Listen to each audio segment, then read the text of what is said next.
നമുക്ക് 30 ദിവസമല്ലേ നോമ്പ്. വർഷങ്ങളായിട്ട് നോമ്പ് പിടിച്ച് കിടക്കുന്ന കുറേ മനുഷ്യരുണ്ട്.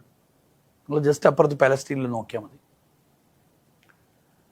നമുക്ക് നോമ്പ് കുറിക്കാൻ ഫുഡുണ്ടല്ലോ.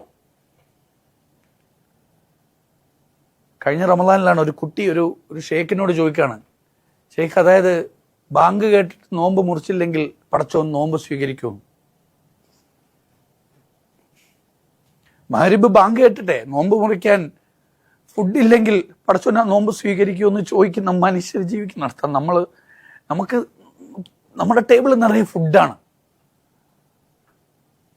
ഈ നിമിഷം നമ്മൾ ചിന്തിച്ചു നോക്കണം.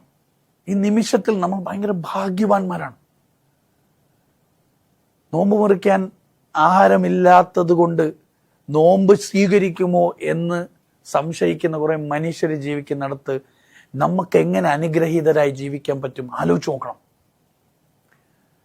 നമ്മുടെ കണ്ണുകൊണ്ട് അവരെ കാണാൻ പറ്റണം, അതിനാണ് നോമ്പ്.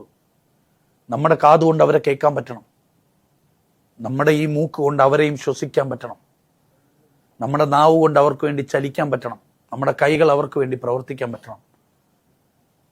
ആരോരുമില്ലാത്ത ആട്ടി ഓടിക്കപ്പെട്ട മനുഷ്യർ, അത് ഏത് മനുഷ്യരായാലും കേട്ടോ, അതിന് ജാതിയും മതമൊന്നുമില്ല.